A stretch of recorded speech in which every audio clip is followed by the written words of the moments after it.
Fala, meu lindo, minha linda.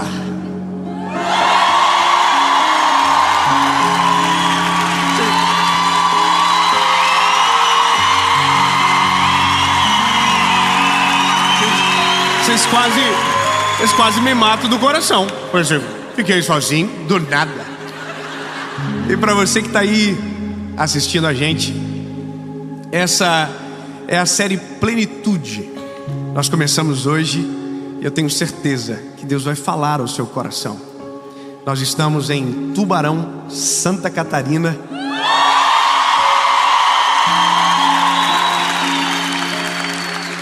Mas a partir de agora, essa mensagem é para o mundo inteiro. E se você está acompanhando, aonde você estiver, eu quero te pedir um favor.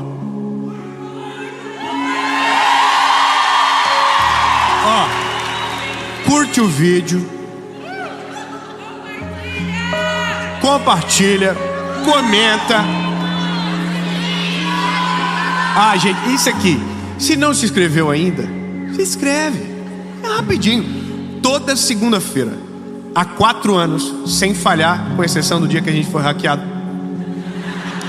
tem uma mensagem nova no canal, uma palavra de Deus para você. Então se inscreve, ativa o sininho e vamos para a mensagem.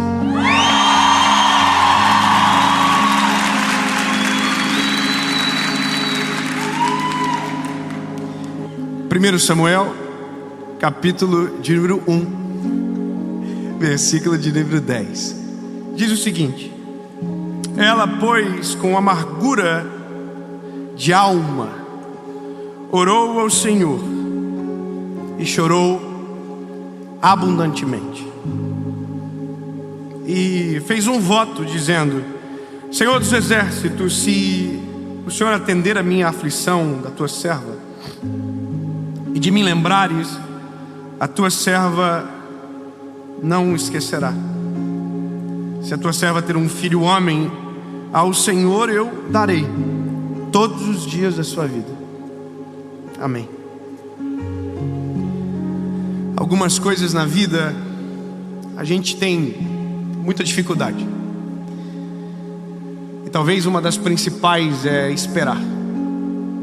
Nós temos um problema quando nos exigem paciência, quando nos exigem que a gente acalme o coração e espere. Essa mulher é uma mulher que já está esperando há muito tempo por um milagre. Mas eu confesso para você que essa mensagem, ela não nasceu enquanto eu li esse texto. Eu precisei desse texto para ter uma resposta para algo que de verdade me marcou durante os dias que passaram. Eu estava num evento da nossa turnê A Resposta. Eu sou muito curioso, muito curioso. E do nada eu olho para o auditório, um auditório com muita profundidade, e tinha uma faixa aberta. E a pessoa tinha aquela faixa, ela abria e fechava a faixa, e eu não conseguia ler a faixa. Só que eu preciso continuar a mensagem, eu não posso perder o foco. Mas dentro de mim eu falo: ai meu Deus do céu, eu preciso ver o que está escrito nessa faixa. E o evento acabou e eu não consegui ver a faixa. Passou uns minutos, eu comecei a atender as pessoas, quando então apareceu a bendita mulher que junto com o marido dela seguravam uma faixa nas mãos. Quando eu vi eles, a primeira coisa que eu disse foi: pelo amor de Deus, me deixa ver o que está escrito na faixa.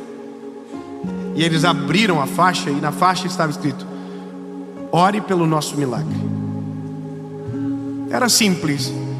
Eu perguntei para eles: qual é o milagre? E eles disseram: a gente quer ter um filho há muito tempo e a gente não consegue. É esse o milagre que a gente precisa. Eu tenho 3 filhos e eu sei o que é esse desejo. Obviamente na hora eu comecei a orar por eles. Choramos juntos, oramos juntos, e eu tenho certeza, eu quero que eles vejam isso, eu tenho certeza no nome de Jesus que eles irão viver esse milagre. Mais 15 pessoas acreditaram aqui. Eu quero dizer de novo, eu tenho certeza que em nome de Jesus, você que está aí vendo, vai viver esse milagre no nome de Jesus.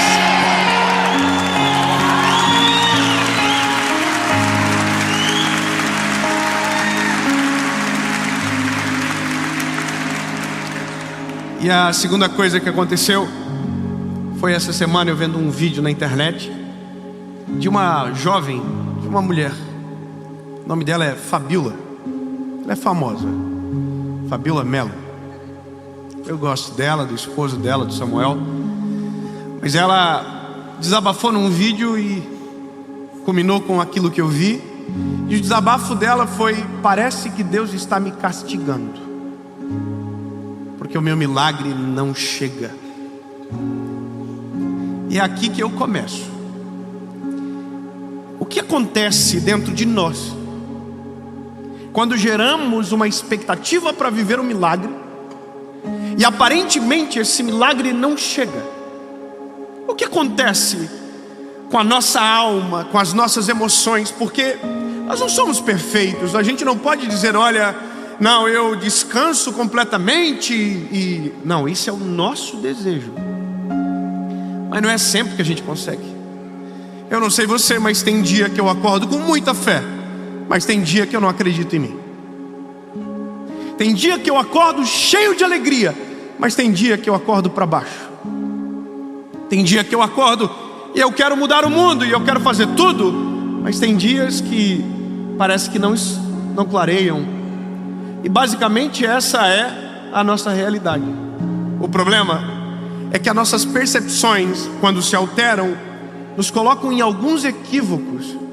E esses equívocos podem fazer com que a nossa fé esmureça para sempre e a gente nunca viva o milagre. Porque ao invés da condição daquele que espera, nós nos tornamos aqueles que apenas reclamam, esbravejam e nunca verão absolutamente nada acontecer. Eu tinha 21 anos de idade. Eu fui pregar numa cidade em Santa Catarina chamada Fraiburgo, cidade, terra da maçã. Eu me lembro que eu estava muito no começo, bem poucas pessoas me conheciam e eu tinha uma missão, eu ia pregar. E eu cheguei na rodoviária e não tinha ninguém me esperando, ninguém.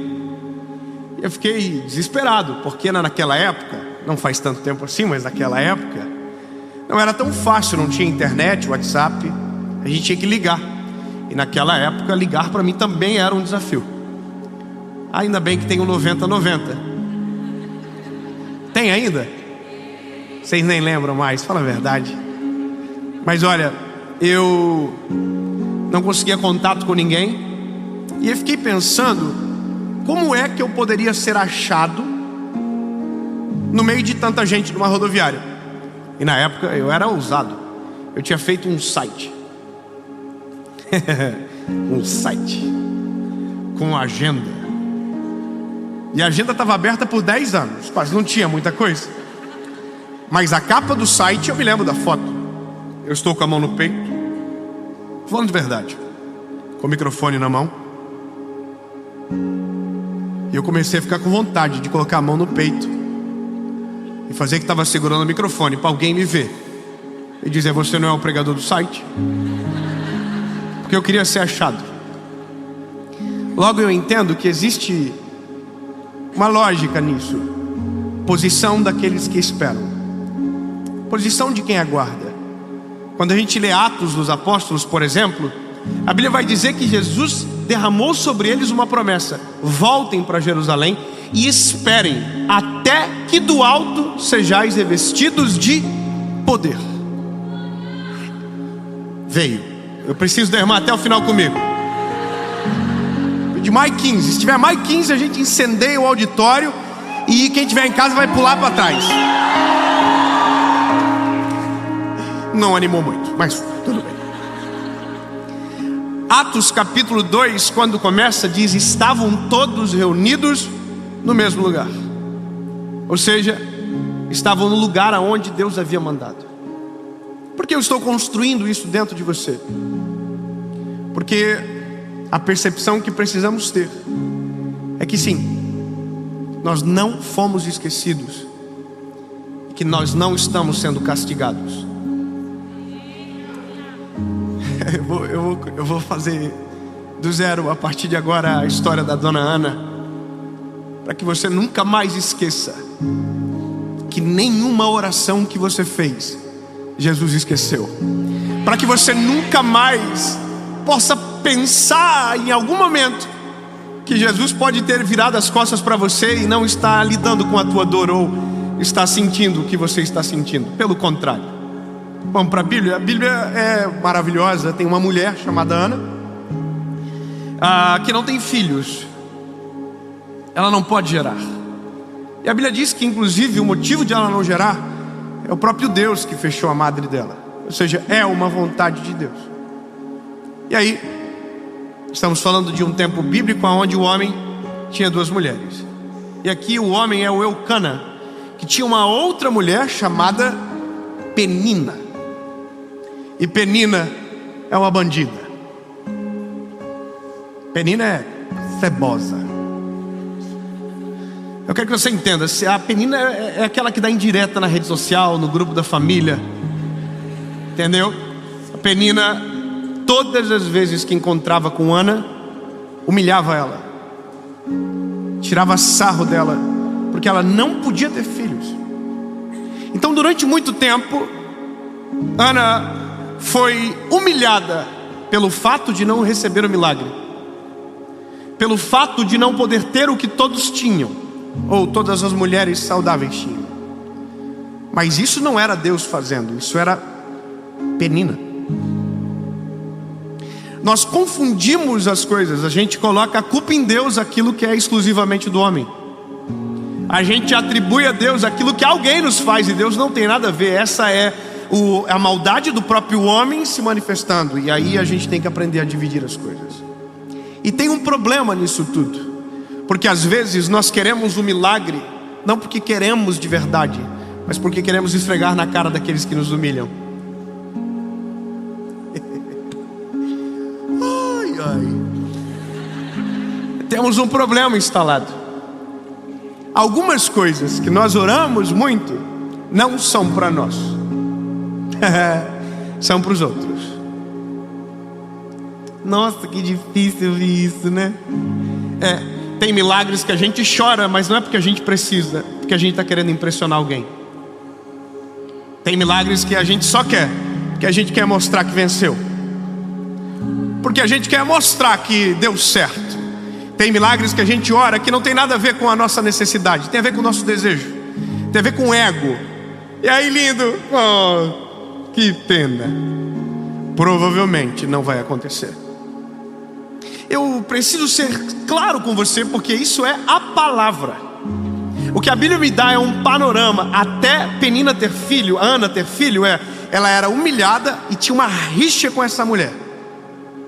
Pronto, é isso que a Bíblia me dá.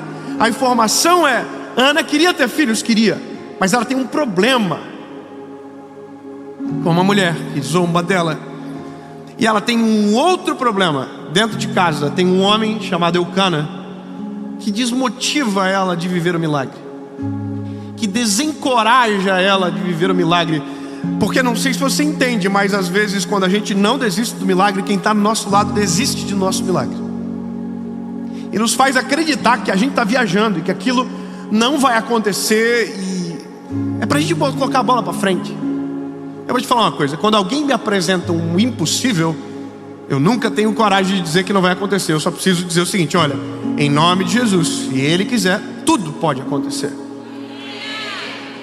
Agora a gente não, a gente vê o contrário. E Eucana fala para Ana: olha, querida, eu sou para você mais do que 10 filhos. Você não precisa disso. Você não precisa disso. Talvez, às vezes menos de onde você espera. Quem deveria dividir com você os joelhos e as orações vão tentar fazer você levantar das suas orações, desanimar do teu milagre que não chega. Talvez essas pessoas são aquelas que, pelo contrário, deveriam colocar você para cima e dizer: vai acontecer no nome de Jesus. Mas eu quero que você entenda que isso é normal e que Deus não ouve orações contrárias. Você pode ficar tranquilo, Deus não ouve orações contrárias. Deus apenas ouve corações contritos e quebrantados que desejam de verdade viver o milagre.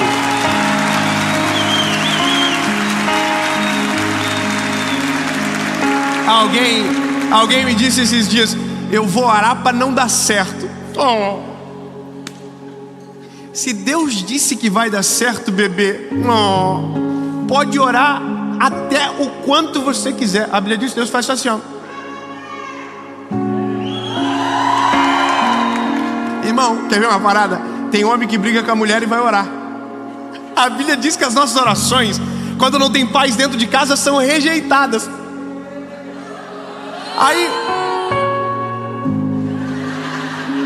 Aí você pensa que Deus vai ouvir a sua oração amaldiçoando alguém? Fica quieto, irmãozinho, dá uma relaxada, segura, porque Deus não ouve esse tipo de oração, porque jamais responderia.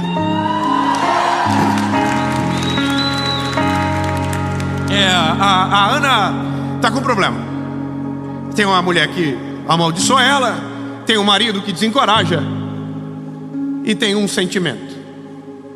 O sentimento é: Deus me esqueceu. A oração dela é: lembra da tua serva. Lembra de mim.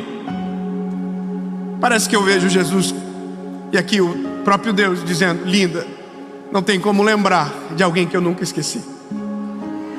Não tem como me lembrar de alguém que nunca me fugiu da memória, nunca se ausentou dos meus olhos, nunca ficou longe da minha vista. Mas ela prossegue orando dizendo: Deus, lembra-te de mim e me dá o filho que eu quero. E aí ela faz um propósito. Ela diz: se o Senhor me dá, eu te devolverei, e ele vai estar na tua presença todos os dias para sempre. Bem, agora eu começo a entender. Ana está dizendo: Deus, o que eu quero não é para mim, é para a glória do teu nome. Deus, o que eu quero é maior do que eu.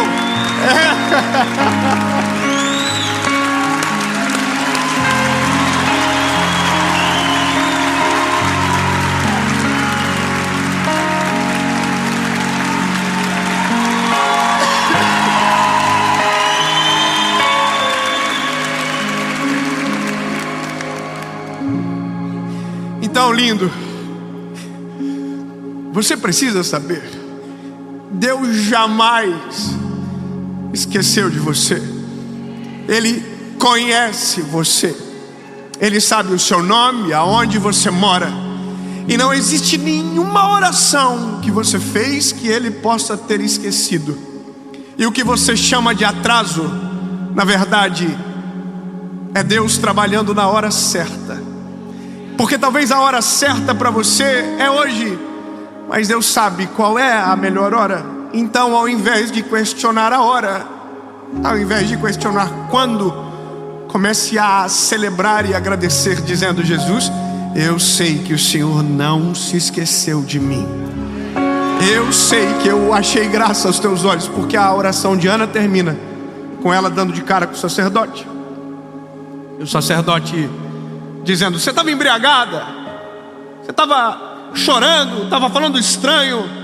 E aí a Ana diz: não, eu estava abrindo meu coração, eu estava falando para o Senhor a verdade. Queira eu que eu tenha achado graça aos olhos de Deus hoje. E a Bíblia diz que ela achou. Ela saiu dali, voltou para casa. O Eucana passou o cerol. Preciso ser sincero, ué.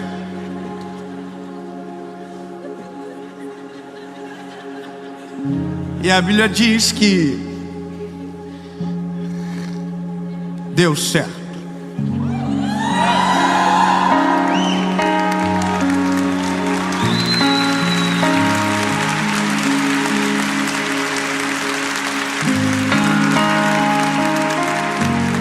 Ana engravidou de um garotinho lindo, gordinho, bonitinho, 3,850 kg, 42 centímetros. E a Bíblia diz que Ana fez um negócio. Pegou o menininho e foi na casa de Penina. Bateu a porta. Falou: querida, não foi você que disse que eu não podia? Pois olha, é bem mais bonito do que os seus. Esse é o perfil de pessoas que jamais viverão um milagre da parte de Deus. Porque às vezes é isso que a gente pensa: o dia que acontecer eu vou mostrar. Não, lindo. O dia que acontecer, você vai agradecer a quem pode fazer.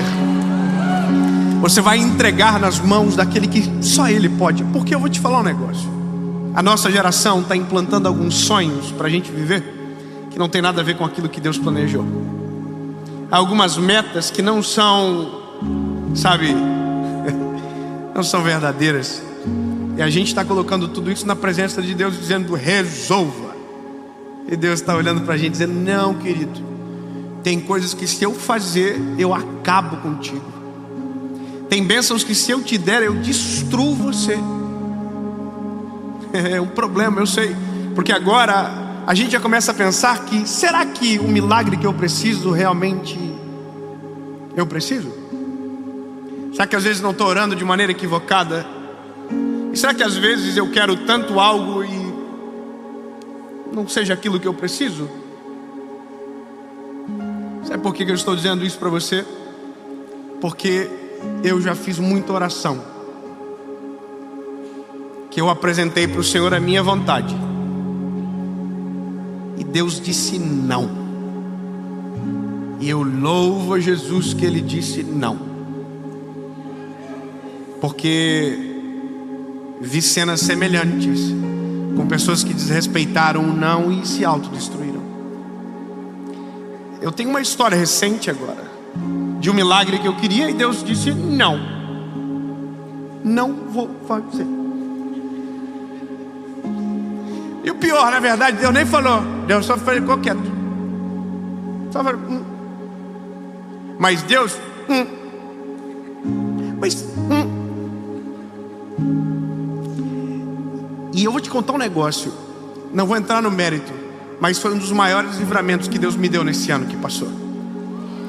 Desse ano agora, desses 365 dias para trás, se eu tivesse caído nessa cilada, eu estava no sal. Mas ainda bem que eu perguntei para o Senhor, e o Senhor fez Então, lindo, o milagre nem sempre é aquilo que a gente tanto deseja.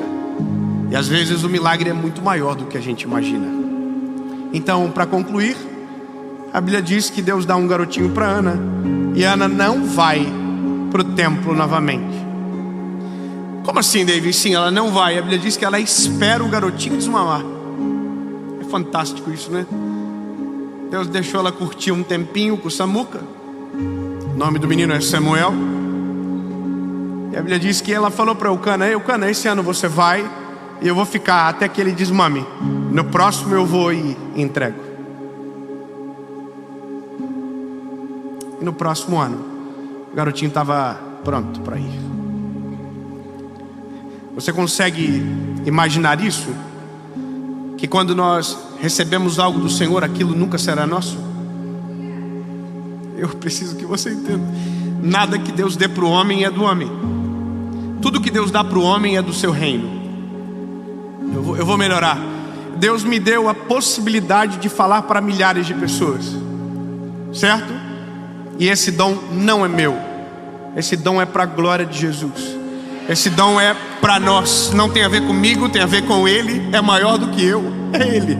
Então, enquanto eu ter a certeza de que a voz que me domina, que a mensagem que eu carrego é maior do que o mensageiro que sou, a mensagem continuará fluindo pelos microfones e pelas formas de comunicação, porque sempre a mensagem será mais poderosa do que o mensageiro.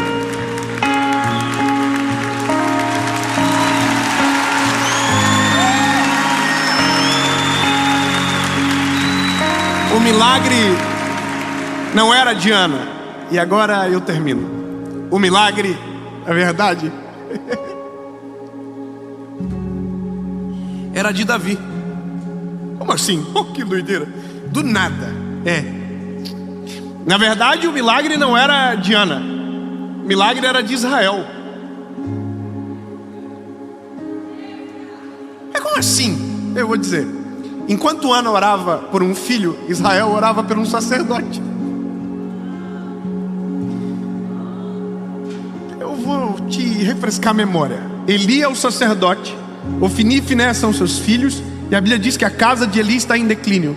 E Israel chora por um sacerdote justo e cheio da presença de Deus. De um lado, uma nação clama: nos dê um sacerdote.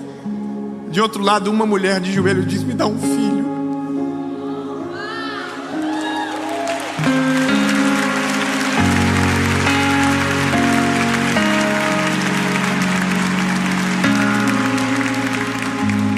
E foi exatamente assim que aconteceu. Nasceu o filho de Ana, nasceu o sacerdote de Israel. Nasceu naquele dia o garotinho que viraria um sacerdote sem linhagem, mas que ungiria o próximo rei de Israel, o maior que o mundo conheceu, chamado Davi, cujo qual é da raiz de Jessé, cujo qual é da genealogia de Jesus. Como assim, David? Deus não deu um filho, Deus deu algo muito maior. Por isso, todas as vezes que escondemos o milagre, perdemos o milagre. Mas quando devolvemos a quem é de direito, como quando glorificamos quem nos deu e não nos esquecemos por nenhum momento que aquilo é dele, por ele, para ele, transformamos o milagre em uma semente. E uma semente que vai germinar e nunca mais vai parar de dar milagres. E eu concluo dizendo para você: a semente de Ana não ficou só com Samuel. Deus deu mais 5 filhos para ela. Eu tenho 3. Que confusão. E para Ana Deus deu 5. Que conta estranha. Ela devolveu 1, Deus deu 5. A matemática não fecha, é exatamente isso. Ela deu 1, Deus deu 5. Como assim, David? Você nunca vai poder dar mais para Deus do que Deus para você.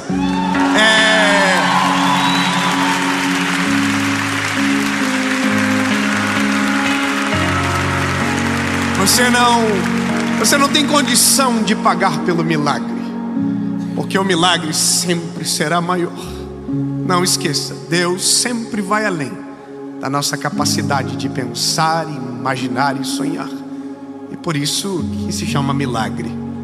Portanto, nunca mais não diga que Deus te esqueceu. Não diga que Deus está te castigando. Não diga que você foi abandonada, abandonado. Não diga isso.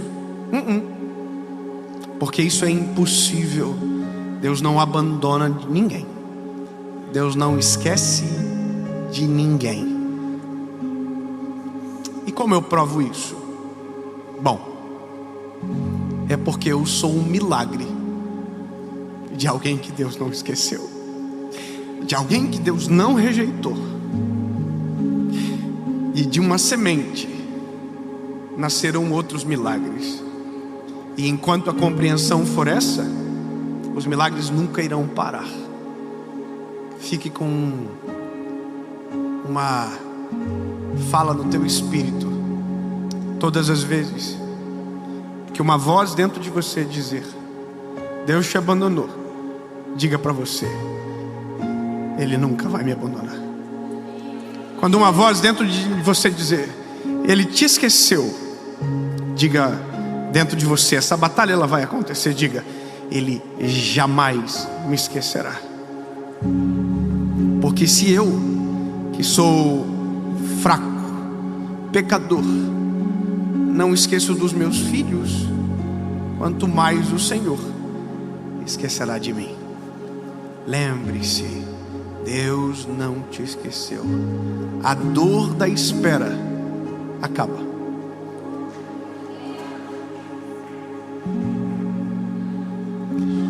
Um dia, e agora é profético que eu vou te falar.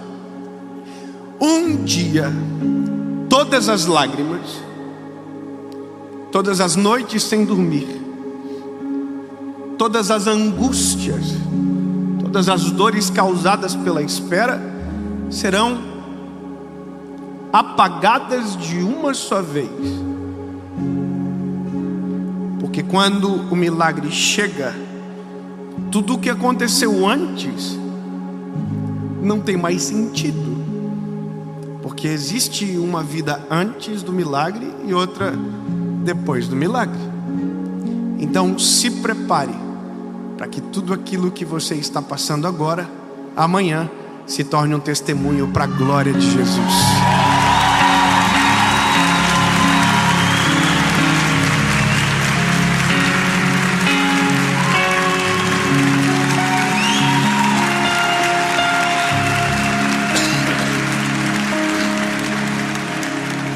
Jesus, nós cremos nessa palavra. Nós cremos que a espera acaba e que o milagre é poderoso para nos fazer entender quão grande o Senhor é. E que não é porque somos melhores ou porque merecemos, não. O Senhor que é maravilhoso.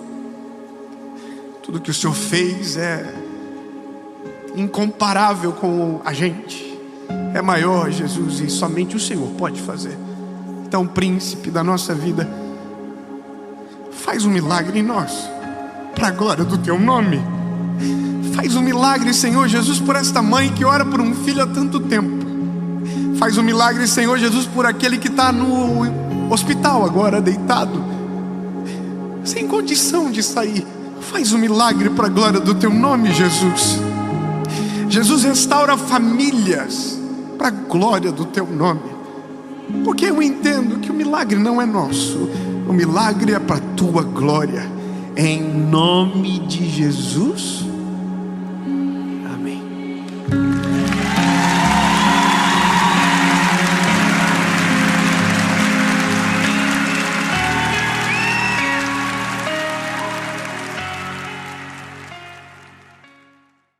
Fala, meu lindo, minha linda!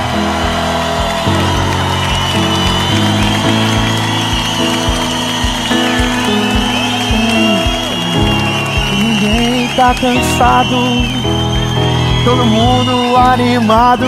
Ei, pode vir, manda a mensagem.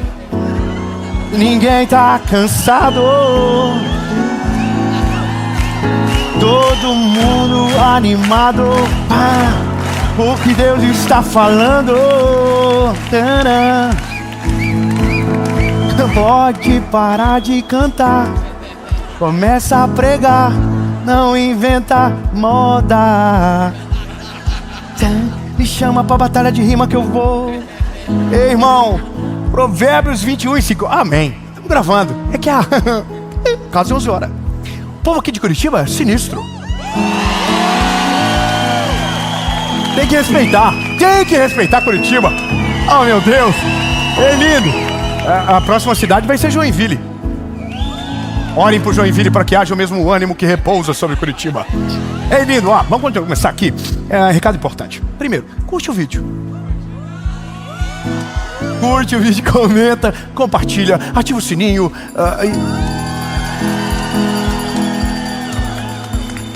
Marca os amigos, inimigos, manda para todo mundo que a mensagem de hoje é uma pauladinha de leve. O que paralisa a sua vida? Falta de foco e planejamento. Isso está na Bíblia?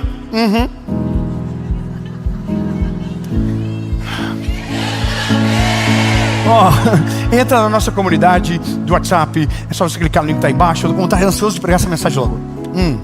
Entra no grupo, que eu tinha que falar. Entra no grupo, top. Toda segunda-feira tem mensagem. Quinta, mentoria de vida. E no SBT, de segunda a sexta, 7h30 da manhã. E bora pra mensagem logo.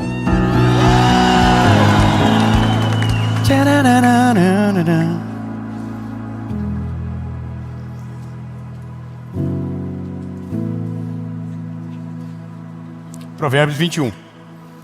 Provérbios 21, 5. Os pensamentos do diligente tendem somente para a fartura,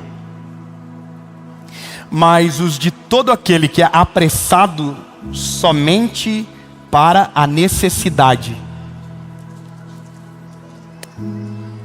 Ó, o apressado já diria, come cru. Mas tem gente que faz as coisas apressadas, dizendo que Deus mandou.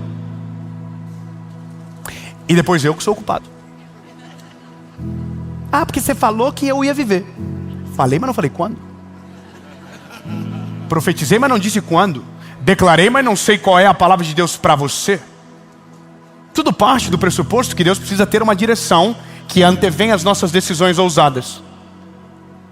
Correr risco não é fazer o que está dando certo para todo mundo.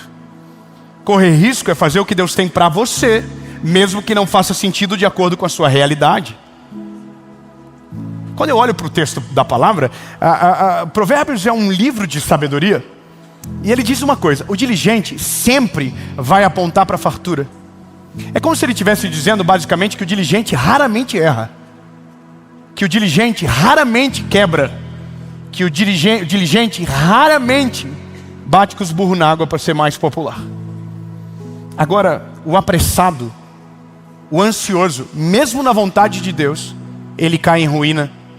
Mesmo às vezes, estando no lugar certo, na hora certa, ele acaba perdendo uma oportunidade de ouro, porque foi apressado e não soube respeitar o tempo nem a estação. Eu vou voltar ao começo de tudo.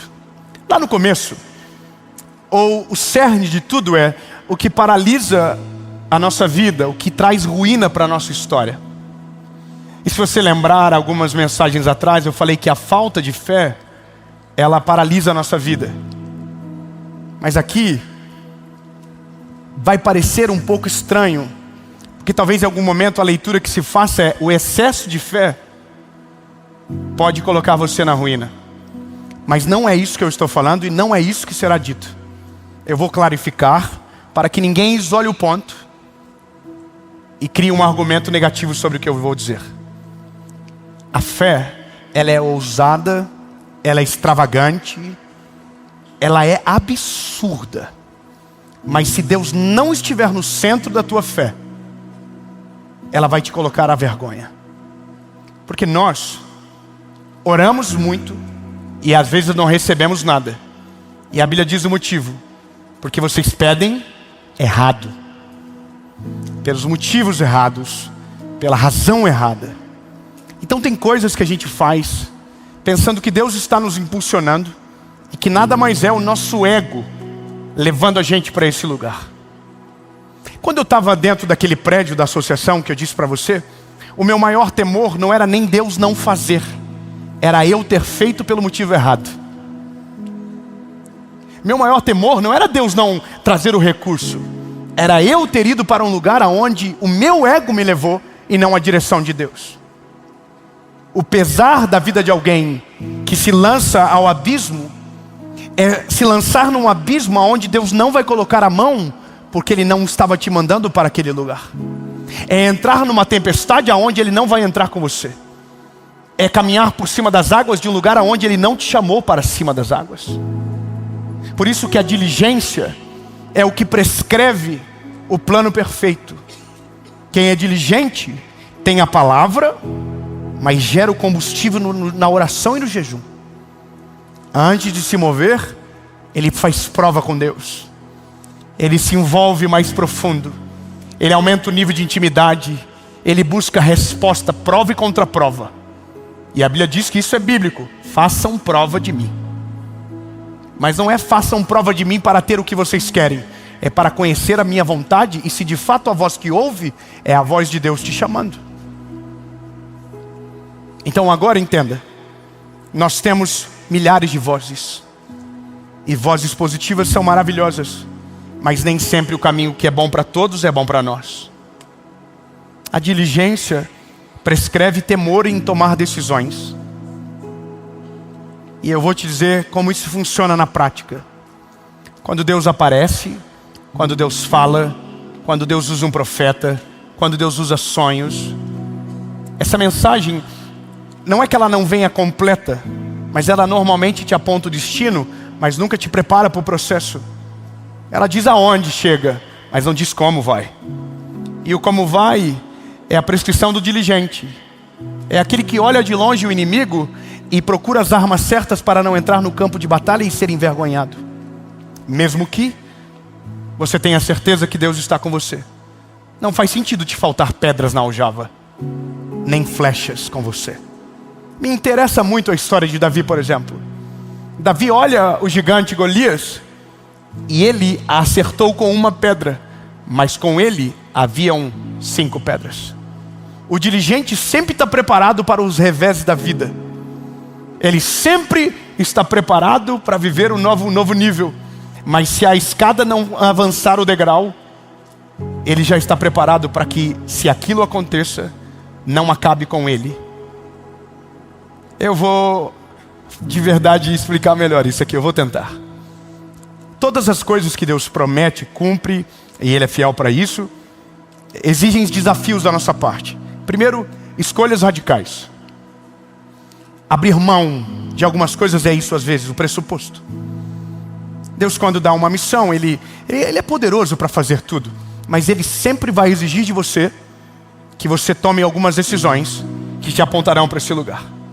E a diligência que você desenvolve vai fazer com que você tome decisões certas na direção que você precisa apontar. Mas às vezes, a diligência vai ser contra-lógica e contra-intuitivo. No seguinte que você vai ter que tomar decisões que todo mundo vai dizer que está errado. Mas porque você foi diligente, fez prova com Deus, orou primeiro, jejuou primeiro, e houve paz no teu coração, e o árbitro do teu coração é a paz, você vai fazer. E aí você faz, e porque foi diligente, acontece. Mesmo que o que você está fazendo é ilógico para todo mundo. Por que eu estou reforçando isso? Porque o diligente não é aquilo que faz o lógico, é aquilo que faz o ilógico se estiver na vontade de Deus, mesmo que para todo mundo pareça impossível. O diligente não é aquele que age com a ética que o mundo prescreve, no seguinte que é alguém que respeita a planilha ou a lógica do Excel, mas é aquele que tem fé e convicção, foi diligente na prova com Deus, teve paz e então se moveu, e aí viveu o milagre. Por que eu estou falando tudo isso para você?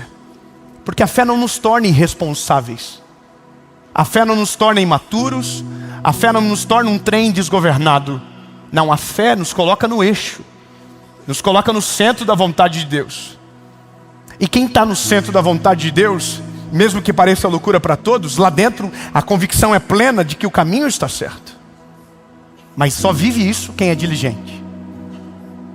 E o diligente, ele tem cuidado com o que ouve, ele tem o cuidado com o que sente, ele faz provas primeiro com Deus.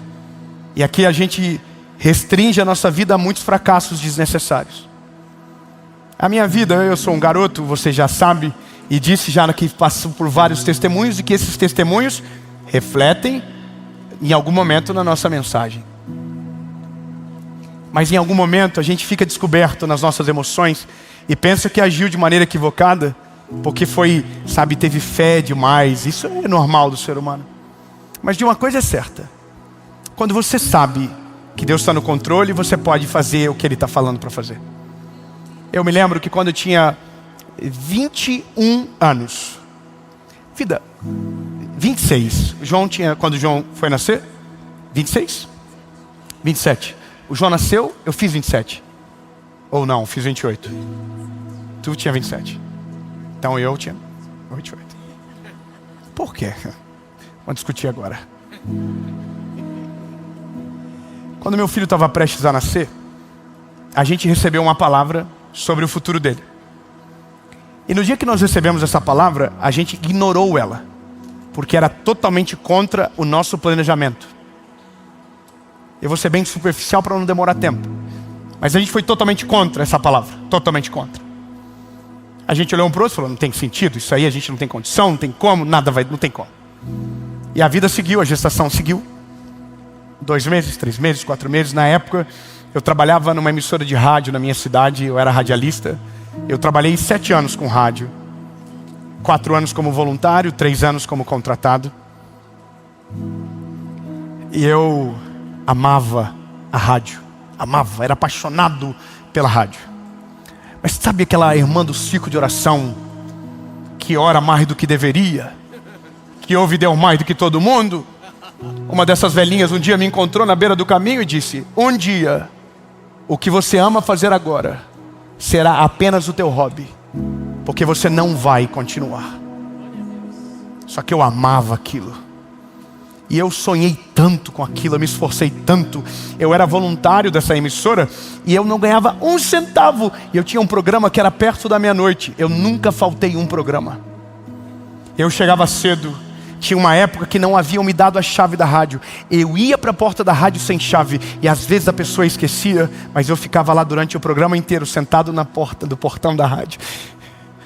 E eu não desistia, porque eu amava aquilo. E aí eu preguei na rádio muito tempo, fazia apelo na rádio. Eu amava aquilo. E lembra da palavra do começo? Você não vai permanecer. Um dia vai ser só um hobby. A vida vai dando as voltas, vai seguindo o curso. Eu recebo a palavra sobre o futuro do meu filho. Só que é sobre o meu filho, a princípio aparentemente não é sobre mim. E eu recuso a palavra, ignoro ela e sigo vivendo. Até um dia, que a gente está dentro do carro. E eu ouço uma voz. E aqui tem gente que fica bravo porque não ouve, o problema é seu. Cada um Deus fala de um jeito, se revela de uma maneira singular.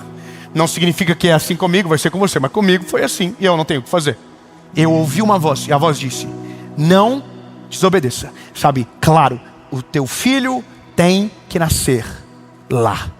Eu recebi a palavra, estava tudo certo. Eu olho para minha esposa e digo: amor, Deus falou comigo. Vai ter que ser desse jeito que a gente ouviu. Diligência. Vamos fazer prova com Deus. Eu ouvi, poxa, suficiente. Não, provas com Deus. Fizemos 3 provas com Deus. Deus respondeu todas as provas. Só que quando Deus respondeu, eu tive que tomar uma decisão. Qual era a decisão? Pedir demissão da rádio que eu sonhei durante anos da minha vida. E essa é a loucura da vida. Deus abre a porta, coloca na tua frente, mas você nem diligente é, e às vezes não tem coragem para passar pela porta. Neemias recebeu uma missão: reconstruir os muros de Jerusalém. Quando a notícia chegou para ele, ele não saiu correndo em direção ao muro. A Bíblia diz que ele orou e jejuou durante 4 meses. Quem passa tempo projetando, gasta menos tempo edificando. Porque quem projeta com sabedoria, executa com velocidade. Porque quem faz prova, quem é diligente, caminha numa perspectiva que ninguém entende. O que demorava anos para uns, parece que demora meses para outros. Mas o que ninguém sabe é o que ele fez antes de passar pela porta. Neemias orou e jejuou 4 meses e o muro ficou pronto em 52 dias. Qual é a lógica de gastar mais tempo projetando do que executando? Simples. Quem é diligente coloca o prego no lugar certo, a madeira no lugar certo e o telhado não cai. Porque antes de fazer, projetou. Antes de viver, sabe, orou e jejuou por aquilo. Por isso que a palavra está dizendo: quem é diligente aponta sempre para o sucesso. De outras maneiras, é isso que ele está dizendo. Não passa perto. 52 dias. Ficou pronto. Mas 4 meses da história que ninguém viu. Neemias dobrando o joelho, provavelmente dizendo: Deus, não me desampara. Deus manda as pessoas certas. Deus manda as pessoas certas. Deus, fortaleça a minha alma. Fortaleça o meu espírito. Porque quando eu estiver executando, Sambalat e Tobias vão aparecer e vão dizer que não vai ficar pronto. Mas Deus, eu preciso de força para que quando Sambalat e Tobias se levantar, eu não pare de edificar o muro que você colocou para mim fazer. Diligência. Eu não quero ser mais pessoal nessa mensagem, mas só quero dizer para você que eu fui demitido da rádio.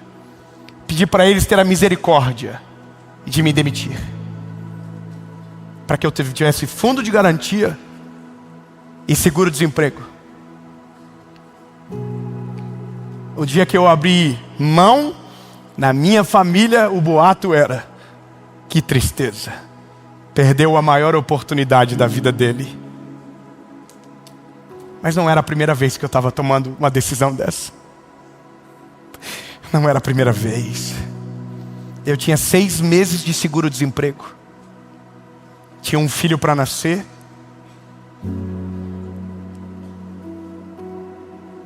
E agora não tinha mais para onde voltar. Lembra, amor? Alugamos um apartamento. Não tinha quase nada de móveis dentro. E lá foi a gente para ver o João nascer. Ganhamos tudo, ganhamos o quarto da criança, ganhamos tudo lá. Dom nasceu, mas durante 3 ou 4 meses eu dizia para Paula: eu sinto o cheiro de uma coisa nova. Deus vai fazer alguma coisa, não é possível. E eu vou falar: eu estou sentindo isso agora. Eu estou sentindo isso agora. E quando eu começo a sentir isso, a vida fica perigosa. Mas ó, meu filho nasce, eu não tenho para onde voltar, não tenho mais nada para fazer. Mas tinha sobre mim uma palavra. Lá da onde eu estava, eu desço na sala de uma família, vejo um vídeo na televisão e era o ministério Cristo Vivo cantando um louvor. E o Espírito Santo falou comigo: prega uma mensagem como se estivesse gravando um clipe.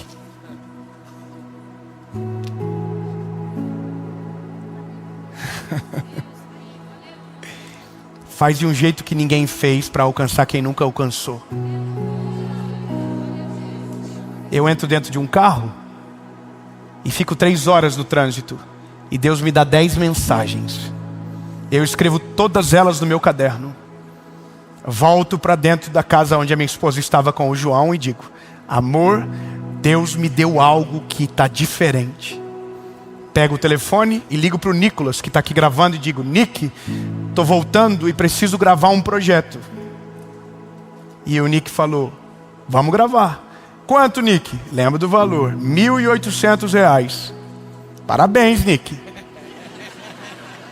Tinha som e vídeo. Hoje não dá para pagar nem a viagem deles mais. E eu digo: Nick, vamos gravar. Ligo para o Maicon, outro amigo, e digo: Maicon, eu preciso de um lugar para gravar. Você não empresta o topo do teu restaurante? Empresto, claro, pode usar. Chegamos lá no dia para gravar, não tinha cadeira para todo mundo. E eram só 32 pessoas. As pessoas sentaram no chão e eu vi um banquinho que estava no caixa. Disse: posso sentar no banquinho para pregar? Sentei no banquinho. E naquele dia eu pensei que estava dando tudo errado, a ponto que na primeira gravação eu disse: talvez poucas pessoas vão ver, mas porque foi Deus que mandou, terá o maior resultado. Preguei a primeira série. A série se chama Direção. Olha que profético. Deus estava mudando toda a direção da nossa vida. Eu gravei a primeira mensagem, postei, acordei, a vida estava normal.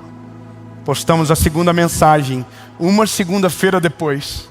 Dormimos, quando a gente acordou, nosso telefone estava travado de mensagem. Uma mensagem de Judas havia furado a bolha e estava alcançando milhares de pessoas. E a parte que você sabe é a parte que você vê agora.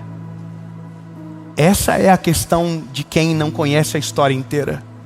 A gente sempre conta dos 52 dias de Neemias construindo o muro, mas ninguém conta dos 4 meses que ele passou orando. A gente conta de João Batista, que batizou Jesus, mas ninguém fala que ele cresceu no deserto, na sombra de ninguém, escondido. A Bíblia diz: e ele crescia e robustecia, até o dia de ser apresentado publicamente a Israel. Sabe por que eu estou dizendo isso para você? Porque aquele que não é diligente tenta viver o final da história dos outros e não respeita o processo da sua própria história. Tudo que é bonito para alguém hoje pagou algum preço muito alto quem está vivendo. Entenda rápido. Se você for diligente e tiver um foco, tudo o que Deus tem para você vai acontecer com você. Enquanto a gente vive ao acaso ou tentando reproduzir o que está dando certo para alguém ou a receita de outrem, a gente nunca vai viver de fato o que Deus tem. Meu testemunho não é para mostrar para você o quão incrível eu sou, porque tive tanto medo nesse processo que hoje, vendo tudo que Deus fez, tenho vergonha das vezes que duvidei. Mas pelo menos suportei o ataque, a crise, a dor, a vergonha. E hoje Eu estou aqui falando para você, dizendo: se você for diligente, você vai apontar para o centro da vontade de Deus na sua história, e você vai viver exatamente aquilo que Deus tem para você. Agora, se você for apressado e irresponsável, você nunca vai chegar no lugar que Deus deseja. E é muito simples terminar essa mensagem. Sabe, a gente precisa urgentemente descobrir o que Deus tem para nós. A gente precisa disso. A gente precisa de uma razão, de um propósito, de um fogo que consome a gente de dentro para fora. A gente precisa amar a nossa vida. E quando eu digo amar a nossa vida, não é aquilo que é contra o que o texto diz que é aquele que amar. Não. É sobre, sabe, se encontrar na terra. Desejar o bem. Fazer as coisas para a glória de Deus de fato. E se encontrar no caminho. E o dia que você entender esse lugar, as curvas vão ficar retas, sabe? O lugar que você ia frear, você vai acelerar, fica diferente as coisas. Mas nunca entenda que acabou. Agora eu cheguei. Não, a diligência prescreve que aquele que chega no lugar desejado entende que aquele não é o final do caminho. Tudo aquilo que a gente pensa que acabou é só o começo do próximo plano que Deus está fazendo. Entendi na vida que Deus é mais criativo do que eu imaginava. Todas as vezes que eu pensei que não tinha mais nada de bom para acontecer, Deus veio e pá, tem mais. Dá para ir mais longe. Tem mais vidas para ser alcançadas. Tem mais gente para ser alcançada pelo Evangelho, entende? É isso, nunca é o fim. Nunca é o fim. Deus sempre é criativo para transformar aquilo que a gente pensava que era final no degrau para o próximo nível que Ele vai nos levar. Mas só vive quem é diligente. Então, a partir de hoje, você não se move por vento de profecia. A partir de hoje, você não se move com o tal de eu senti e é. Não. Sentiu, oração e jejum. Falaram, oração e jejum. Profetizaram, oração e jejum. E se Deus não responder, faz nada. Relaxa e aproveita a brisa. Que na hora certa tudo acontece de acordo com a vontade de Deus. Todas as vezes que eu tentei fechar a porta, ela encavalou. Isso aqui é muito importante para você saber. Todas as vezes que eu tentei forçar uma porta que Deus tinha para mim, eu encavalei ela. Como assim, David? Simples. O que podia ser rápido ficou lento. Porque eu estava tocando em lugar que não era para tocar, mexendo onde não era para mexer e tentando fazer coisas fora de hora. Podia contar milhares de histórias de um menino que tentava pregar em lugar que não era convidado. Que tentava sentar em mesas que não era chamado. Que tentava viver uma vida que não estava preparado para viver. Provérbios diz que todo aquele que senta na mesa do rei, sem ser chamado, será envergonhado pela companhia que forneceu sem ser convidado. Que Deus nos guarde para viver o futuro que Ele tem para nós. Que Deus te proteja das suas próprias vozes dentro de você. Que Deus te livre de tomar decisões equivocadas pensando que Deus está te chamando. Porque quando Ele te chamar, você tem que ter certeza que é a voz dEle que está te chamando. E se você tiver certeza, pule de cabeça. Coloque o pé que Ele vai colocar o chão. Se lance sem que haja nenhum pensamento sobre o amanhã. Que o Senhor vai honrar o seu caminho, a sua trajetória, e Ele fará. Mas lembre-se, prudência, diligência, guarda você de um futuro fracassado. Porque talvez, se der errado, você vai colocar a culpa em Deus. E essa grande maioria das vezes é o que a gente faz. Mas era só você com pressa, abrindo um forno de algo que ainda não estava pronto. Amém?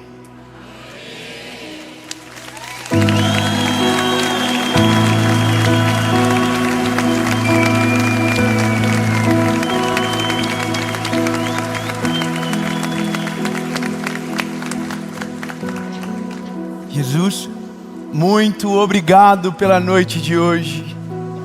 Muito obrigado, Senhor, por cada palavra liberada sobre nós. Cremos que hoje é o começo de um aceleramento na nossa vida. Coisas que estavam paradas vão começar a andar. Vamos nos mover com mais velocidade, e essa velocidade não vai ser perigosa e imprudente. Ela vai ser de acordo com a tua vontade. Deus nos leva para o centro da tua vontade e nos coloca na direção que o Senhor deseja. Nós queremos apenas uma coisa: viver a tua vontade, em nome de Jesus. Amém. Fala, meu lindo, minha linda. Você acabou de assistir uma mensagem que eu tenho certeza que o Senhor Jesus falou ao seu coração, e não foi pouco. E eu tenho uma ótima notícia para você. Nós acabamos de lançar o nosso devocional de 365 dias do ano. O Oi Deus, sou eu de novo. Imagine você começar todos os dias dessa maneira: Oi Deus, sou eu de novo. Eu preciso de uma palavra. Eu tenho certeza que esse devocional será um grande companheiro para a sua vida com Deus. E se você quiser ter mais informações ou ter o seu, é só clicar no link que está aqui na descrição do vídeo e segue já lá no Instagram. Todo dia tem um devocional para você por lá também. Nosso Instagram é Oi Deus, sou eu de novo, oficial. Que Deus abençoe e que o seu 2026 seja extraordinário, porque esse devocional já é para 2026. Você pode usar esse ano, é claro, mas quando for dia 1º de janeiro, pode ter certeza que o seu ano será extraordinário e que Deus estará com você todos os dias. Em nome de Jesus, amém.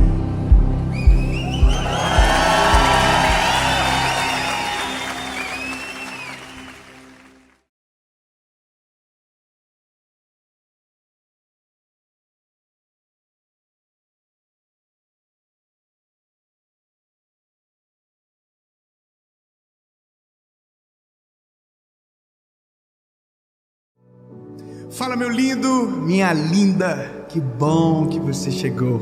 A gente tem uma palavra de Deus para você, e essa palavra ela vai moldar algumas coisas importantes na sua compreensão sobre a forma com que Deus trabalha, que às vezes é difícil de entender, mas é necessário saber a perspectiva certa de enxergar.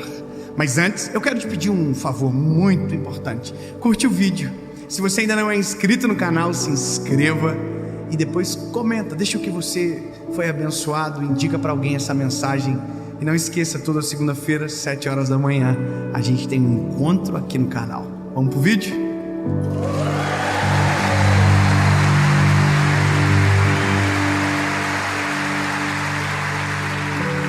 Gênesis, capítulo de número 41, verso de número 37, diz o seguinte: E a coisa foi boa aos olhos de Faraó, e aos olhos de todos os seus servos. E Faraó disse ao seu servo: Acharemos alguém como este homem? Em quem está o Espírito de Deus? E Faraó disse a José: Visto que Deus te mostrou tudo isso, não há ninguém tão prudente e sábio como tu és. Tu estarás sobre a minha casa, de acordo com a tua palavra, todo o meu povo será governado. Somente no trono eu serei maior do que tu. That's it. Eu vou te falar uma coisa.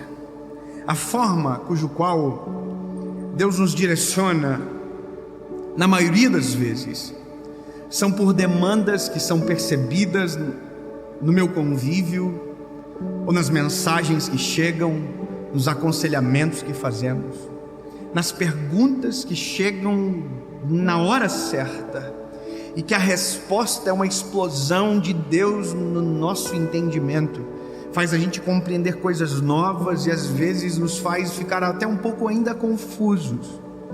E essa palavra, o tema ou a lógica de Deus, ela é difícil de nós como seres humanos falarmos, é assim que Deus trabalha. Quem somos nós para dizer quem Deus é, no sentido da sua totalidade de poder e glória. Perguntaram e ele diz: eu sou o que sou. Ele é tudo em todos, em todo o tempo. Ele é o alfa, o ômega, o princípio e o fim, aquele que era, que é e para sempre será. Ele não está ligado ao tempo porque é eterno, ele está antes do próprio tempo ser inventado. Ou seja, como nós, meros mortais, vamos dizer a lógica de Deus? Seria uma coisa muito louca tentar falar que é isso e ponto. Mas eu vou te dizer uma coisa, meu lindo: existem parâmetros aferidos que a gente consegue dizer: isso aqui só Deus que pode fazer. Você concorda comigo que tem coisas na nossa vida que a gente olha e diz: não pode ser o acaso, não pode ser sorte, só Deus que poderia pensar algo tão absurdo como esse? Não é verdade? Eu vou te falar uma coisa, lindo: tem coisas que me perguntam que eu não sei explicar. Alguém disse: David, o que você fez para pregar para milhões de pessoas? Não sei.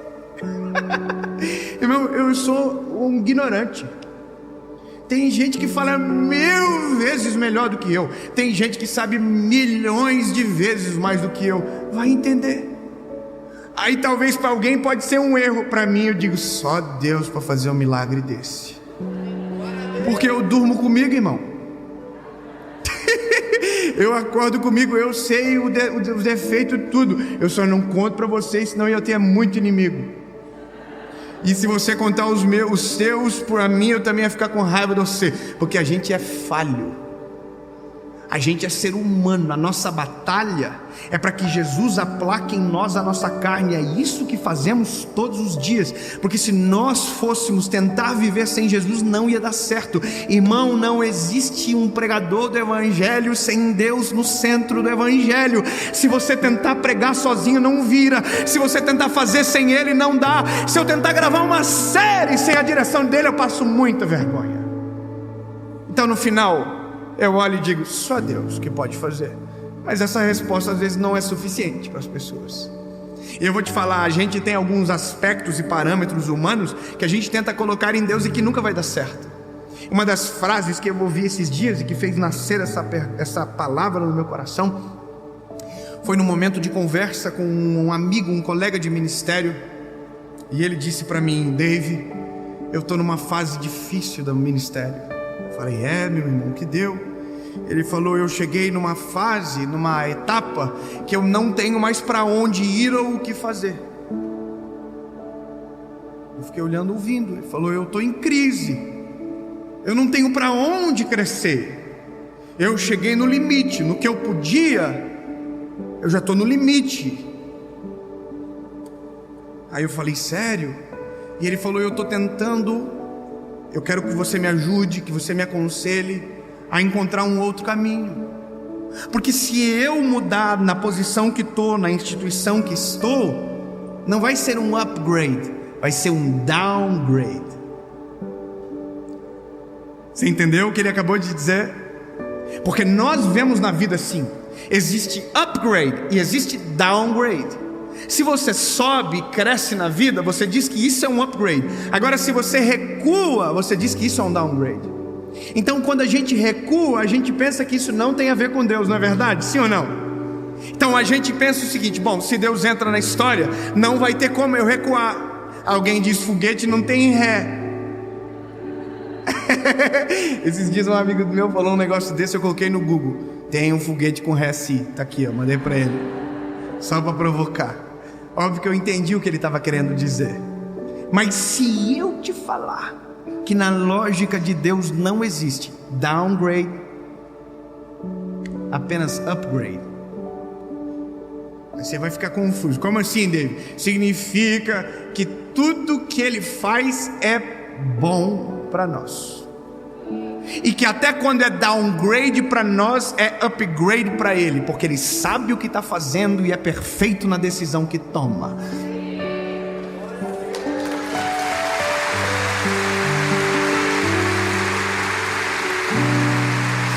Eu quero que você entenda um pouco da lógica. Tem que ter lógica. A lógica é essa: olha só, o tem um menino chamado José.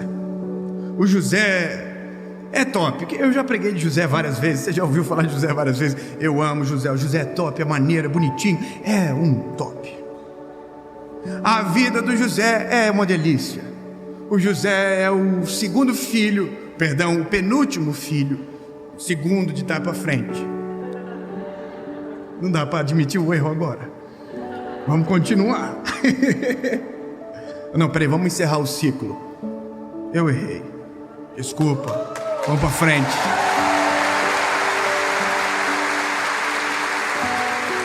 Tudo é didático, sempre pedagógico. Vamos lá. O José tem uma vida maneira. Ele é o filho do Jacó. O Jacó curte ele demais. O Jacó olha para ele e diz: quem que é o menininho de papai? O José diz: sou eu. Ui, que lindo. José é o filho da velhice do Jacó. O José vive uma vida top. Toma sucrilhos de manhã no café. E não é sucrilhos de marca ruim, é Kellogg's. É Nescau Cereal 4.0.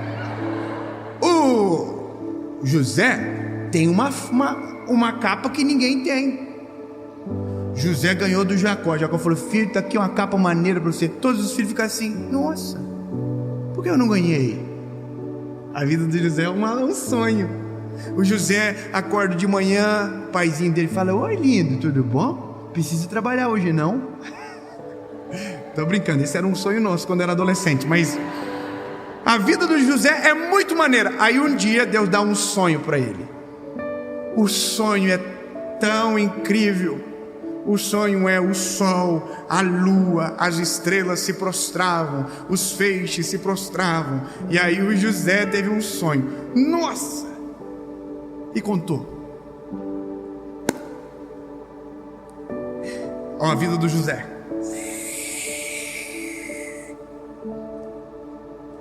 Aí ele contou o sonho. Os irmãos do José olharam para o José.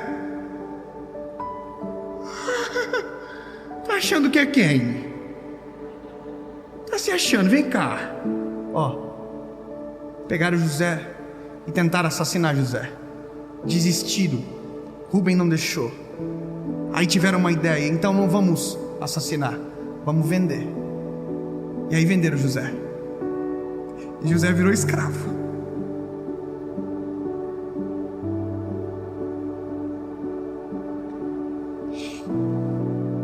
Sabe o que é isso? Downgrade. Isso é retrocesso. É o que a gente pensa.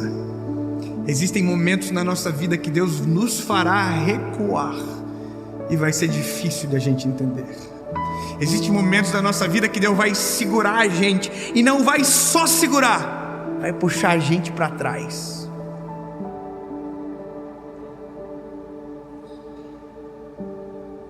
Você identificou o que eu acabei de fazer? O nome disso é arco. O nome disso é flecha. A flecha só vai para frente depois de vir muito para trás. Não, eu vou.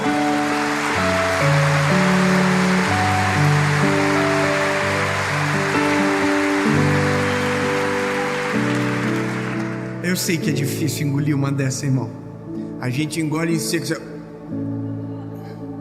porque na verdade a gente nunca quer retroceder. A gente diz para trás nem para pegar impulso. E se eu te falar que Deus nos faz recuar? E se eu te falar que aquilo que a gente chama de retrocesso, Deus chama de processo? E se eu te dizer que aquilo que a gente chama de downgrade, Deus chama de necessário? E se eu te falar que para nós é perda, para Deus é tempo de qualidade? E se eu te falar que aquilo que nos dói, para Deus é bálsamo de cura em nós, através de nós?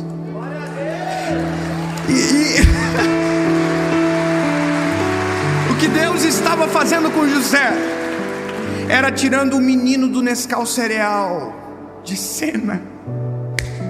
O que Deus estava fazendo com José era tirando o menino mimado de dentro dele, porque mimados não governam. Os preferidos não conseguem aguentar a posse do poder. Só consegue experimentar os altos lugares aqueles que já passaram pelos esmagamentos da vida.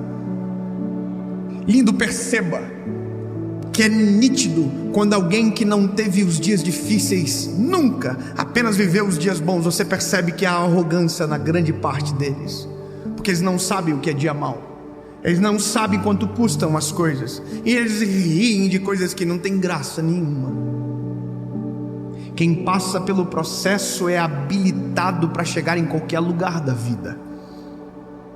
Eu vou repetir para você: quem passa pelos processos de Deus, respeita o processo, vive o processo, está habilitado a chegar em qualquer lugar cujo qual Deus preparou, porque ele chega e permanece, ele não cai daquele lugar. Só cai quem não tem estrutura para chegar aonde Deus planejou. E convenhamos, ou a gente entende que essa é a lógica de Deus e começa a aceitar que virá processo sobre nós, ou a gente vai ignorar para sempre os processos e nunca vai chegar a viver aquilo que Deus deseja. Eu revisito memórias dentro de mim, todos os dias eu revisito e começo a olhar. As fases de maior humilhação me prepararam para tudo aquilo que a gente vive hoje. E eu vou te dizer, meu lindo, de vez em quando o pau fecha, a humilhação vem igual. Só que antes eu via de um jeito, hoje eu vejo de outro. Se está doendo, alguma coisa está acontecendo. Se está me incomodando, Deus está fazendo alguma coisa. Se a paz saiu, alguma coisa está acontecendo. É Deus recuando a flecha para lançar ainda mais longe. Eu quero que você entenda: você é uma flecha na mão do arqueiro, e todas as vezes que ele te puxa para trás, não é para fazer você parar, desistir, abandonar a missão. Não, Deus está te colocando no processo, está criando tensão, para que a tensão te jogue para mais longe e o alvo seja atingido. Ei, escute: o Senhor não puxa a flecha para trás para dispensar a flecha, Ele puxa a flecha para trás para acertar no alvo.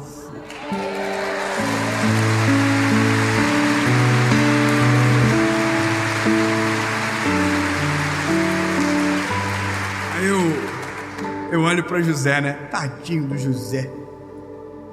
Ô Zé, tão querido e tá preso, tão querido e tá esquecido. O padeiro esqueceu, o copeiro esqueceu, todo mundo esqueceu dele, menos quem puxou a flecha para trás. Vai ter momentos da vida que a tensão é tão grande que a gente pensa que porque todo mundo se esqueceu de nós, o arqueiro se esqueceu também. Só não esqueça: se tem tensão, é porque o arqueiro está segurando a corda da flecha. Eu vou repetir: se tem tensão, o arqueiro está com as mãos sobre a flecha.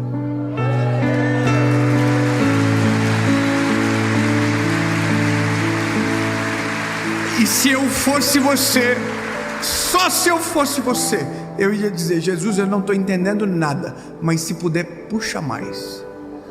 Senhor, eu não estou entendendo nada, mas se esse processo me leva para o centro da tua vontade, me puxa mais. Porque na hora que o Senhor soltar, eu quero chegar tão rápido, com tanta velocidade e com tanta certeza que vai ser impossível me parar. E o teu nome muda para uma palavra: imparável, unstoppable. Quando o Senhor está com a mão na flecha, não existe ninguém que consegue parar o percurso dela ou desviar aquilo que Ele determinou como alvo. Aleluia, aleluia. Ninguém vai parar aquilo que Deus tem na tua história. Processo não foi feito para você parar, foi feito para você passar. Jesus, 2021 foi um caos, e eu nem quero falar mais disso. Só quero entender que tudo que eu vivi foi uma preparação do extraordinário que está vindo sobre mim em 2022. Você pode declarar isso sobre a sua vida no nome de Jesus? Alguém já viu um tsunami? Que bom.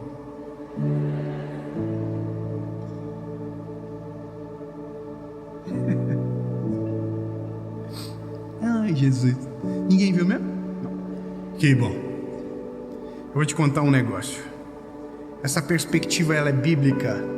Ela não é inventada. José saiu da casa do seu pai Jacó para uma prisão. Foi vendido aos ismaelitas. Parou na mão de Faraó. Foi caluniado, envergonhado. Ah, David só tem uma história? Não, Davi. Davi foi ungido rei de Israel pelo profeta. Samuel ungiu ele, e no dia seguinte, uma perseguição implacável de Saul começou sobre ele. Ele fugiu como um cachorro pelo deserto, para não ser assassinado pelo rei que agora sabia que o sucessor estava na terra. Tentaram matar Davi de todas as formas. Gigante entrou na guerra, leão entrou na batalha, urso entrou na treta, mas ninguém parou o menino. Você vai dizer: nossa, que absurdo! Isso eu não quero para minha vida. Então não tente ser rei. Então não tente governar. Não, isso eu não quero para minha vida. Então tudo bem. Tudo bem. Você não quer o processo? Então não deseja o reinado. Não quer o processo? Não deseja o governo. Não quer o processo? Não, então não adianta. Não vai rolar. Ninguém chega a lugares altos sem tropeçar pelo caminho, sem ter cicatrizes profundas, de marcas necessárias que se tornam um memorial para não esquecer por onde passaram. Talvez você veja um menino, e eu sou menino. Eu tenho só 31 anos, mas eu tenho marcas profundas dentro de mim. Marcas tão profundas que eu não tenho coragem de subir num altar e pregar longe da presença dele. Como assim, David? Sim, eu tenho uma marca.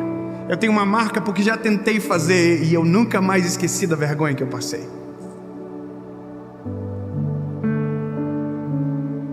Existem marcas que eu não quero, porque ver a marca de alguém já é suficiente para mim não reproduzir o erro. Mas existem marcas que estão em mim, cravadas no meu corpo, e que são necessárias para que a caminhada prossiga. Aí você está dizendo: David, o tsunami. Vocês ainda estão no tsunami? Todas as vezes que um tsunami acontece, dias antes o mar recua. Você não está entendendo, né? É exatamente isso que está acontecendo às vezes na sua história. O recuo é a formação de um grande tsunami que está vindo. Todo o processo que você tem reclamado é Deus recuando a sua história, para fazer você viver o extraordinário e o impossível aos olhos de todo mundo. E todos que viram o mar recuar verão o tsunami da presença de Deus sobre você. E aquilo que doeu vai ser bálsamo para alguém. Porque talvez você ainda não entendeu, lindo, mas 2022 será um tsunami na sua vida.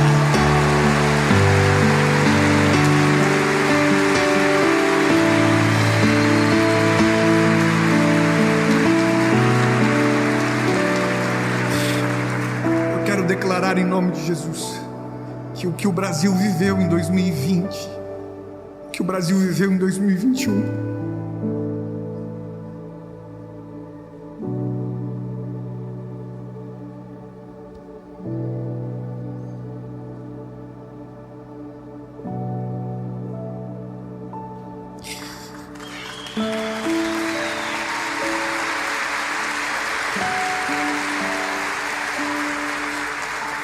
foi um recuo necessário para que 2022, se eu não crer nisso, eu não sei no que eu vou conseguir crer mais, irmão. Para que 2022 a gente viva uma revolução, um tsunami, uma glória poderosa de Deus sobre o nosso país. Eu quero profetizar que a tua casa será reestabelecida, o seu trabalho será reestabelecido, só que será melhor, será ainda mais próspero. Sabe, todas as vitórias que estavam estancadas virão sobre a tua casa como uma avalanche. Virão como uma avalanche. Grava essa palavra, que daqui a pouco a gente vai falar sobre ela. Jesus, é só o que queremos, Senhor. Te entender é difícil, mas os teus sinais nos apontam caminhos para a compreensão. Se o que o Senhor está fazendo é um processo, nós vamos viver o processo. Se o que somos é uma flecha, pelo menos tu é o arqueiro, e tu nunca errou o alvo. Nos envia para o centro da tua vontade. Eis-me aqui, Senhor, envia-me a mim. Não importa o processo, eu quero a tua vontade. Em nome de Jesus. Amém.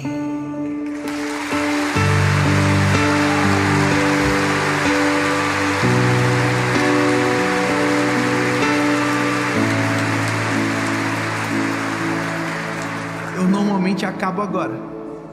Normalmente eu já deveria ter saído. Mas alguém está perguntando dentro de si: e o José? A última vez que o Senhor falou dele, ele estava esquecido. E o Davi? A última vez que você falou dele, tinha um leão tentando matar, um urso, um gigante e um rei. O que aconteceu? Bom, José virou governador do Egito e Davi virou o rei de Israel.